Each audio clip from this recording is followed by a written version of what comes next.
When it comes to teaching board games, I often feel a great sense of pressure to try and convey all of the game's rules effectively and clearly to the new players at the table to ensure that the game experience is enjoyable and runs smoothly. But occasionally, we always tend to overlook some rules and make some board game mistakes. And in this video, we're going to look at the 10 mistakes that I've made in some of the most popular board games I've played.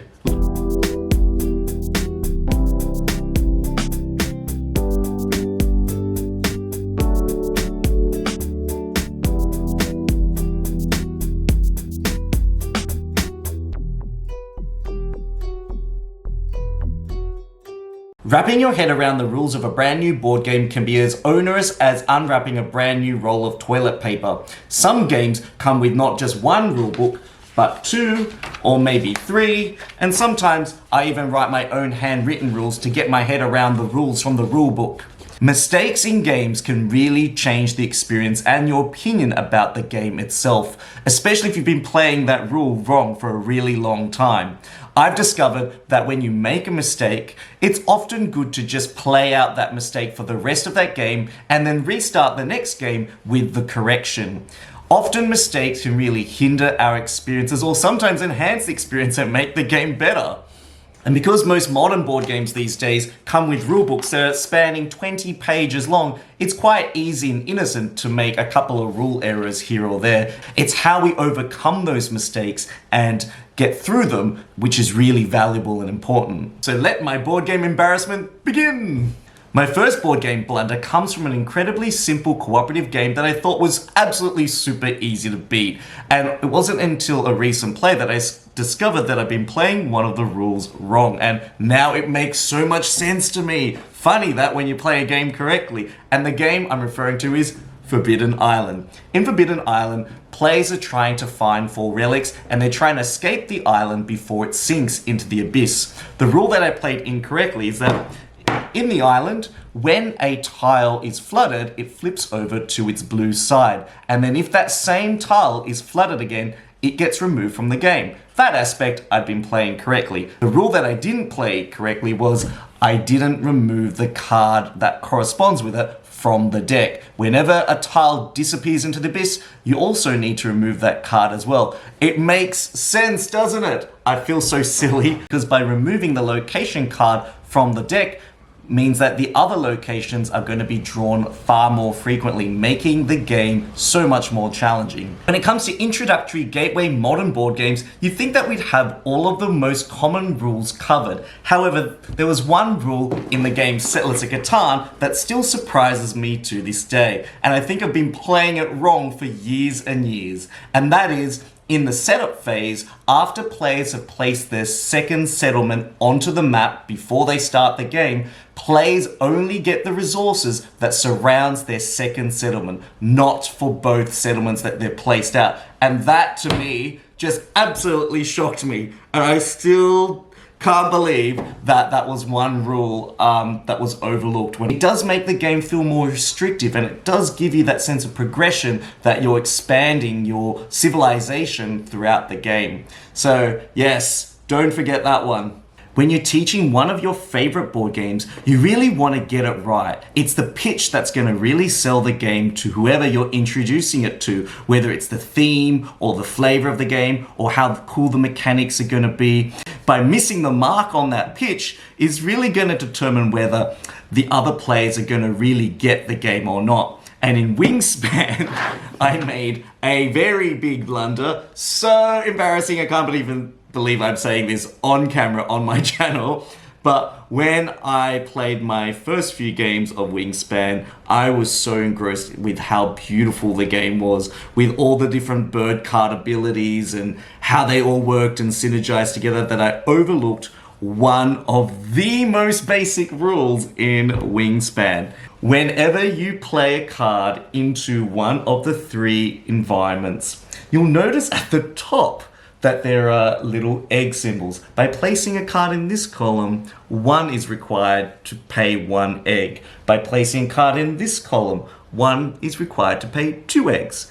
Do you think I remember to do that in any of my first 5 games? No. And you know what? No one even realized that I didn't do it. I was too busy placing the eggs on, putting all the cards in, looking at the synergy. Totally didn't even see that. And now I play it properly, I promise. It's hilarious to think back on that very small rule oversight. Have you ever played a modern cooperative board game where you thought this game is so incredibly hard that it is absolutely impossible to win or defeat it? And that game, for me, was Pandemic. And one of the rules that I played incorrectly in the game Pandemic is in regards to when an outbreak occurs. Basically, when a city has 3 or more disease cubes of the same color, that's when an outbreak occurs, and those cubes, an additional cube gets placed in each of the adjacent connecting cities. We had been playing it where if there were 3 cubes of any disease color, that would cause an outbreak, meaning that our games were incredibly hard, incredibly challenging, and we almost never won. And I noticed that's not even listed in this commonly overlooked rules section of the rulebook. With this game, I think pretty much every single rule, every single game, every single dungeon, every single character, every single campaign. I think I've really absolutely played this game completely wrong. I love it to bits, love the story, love the figurines, love the theme, but the rules are so overly complicated for such a gorgeous game. I still love this game. It has a really close place in my heart. It's one of the first board games I ever purchased, but the rules, I don't think I've ever played this right, to be honest. Do you know when you play a Euro game and there's a lot of components that come with it, there's a booklet of rules that you have to wrap your head around, lots of different scoring conditions, tiles you have to place out, and sometimes the breadth of those components can really overshadow some of the most common and simple rules. And there is one rule that I overlooked when I played the Castles of Burgundy, and I realized recently that it's probably the most ridiculous rule to get wrong, but I did it anyway.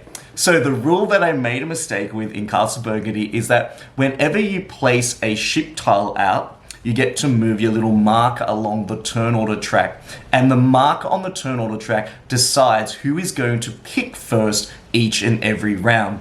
And I thought that it was resolved from left to right. So basically, if you were behind everybody on the ship turn order track, you got to go first. And I thought it was like some sort of catch-up mechanism to allow the players coming last to try and equalize the game a little bit. But in fact, you resolve it from right to left, with the player who's furthest in front getting to choose their tile each and every round.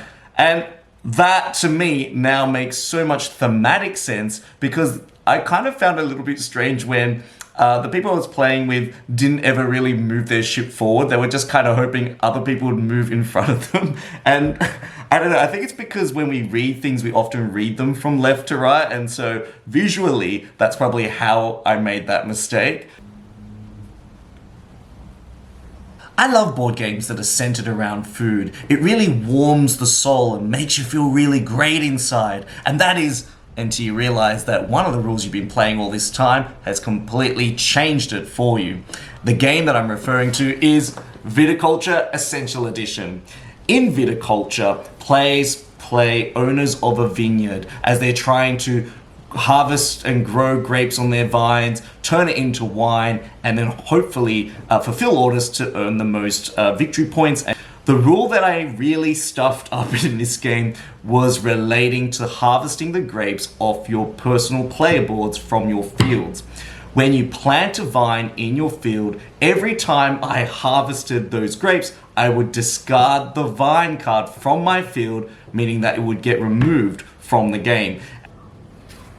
When you harvest particular wine species from your fields, those green vine cards stay there. And if you really want to get rid of them, you have to use another action that's on your player board that helps to uproot those vines. And now that I think about it, that makes so much sense why that action is actually on your player board.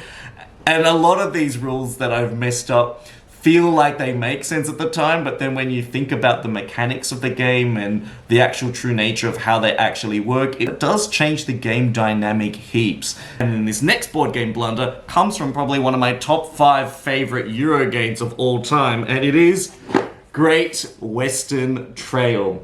This is a beautiful deck building rondel game where players are moving around and around the trail and placing out properties to gain particular actions as they stop by, to, I guess, sift through their deck to find the best quality cattle possible and then deliver them to Kansas City to move their train along the track to gain points. One of the biggest blunders that I made when it came to playing this game was filling up the market row with builders, engineers, and cowboys.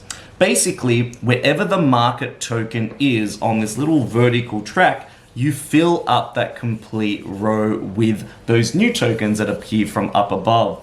And what I was doing was filling in all the gaps above it, and that meant that we exhausted a lot of the tokens, and I realized that that really slowed the game down and made players fill up their boards so much more quickly, and made you think, you know what, wow, this game really gives you a lot of time to fill up your board and do everything that you really want to do. So it just really made the game feel a lot less tight, whereas by playing it the correct way and by pushing the little market token down meant that the game really limits your choices a lot more. It makes it feel more constrained and makes the game feel a lot tighter and crunchier. I love it when a rulebook comes in sections, especially when it's color-coded and each of the things are highlighted in bold text, and there's some really great examples that appear in the book itself. Spirit Island is a board game that does exactly that. I like to describe this as the anti-Catan version of the modern board gaming world, where the spirits of the island are trying to chase away the early colonizers.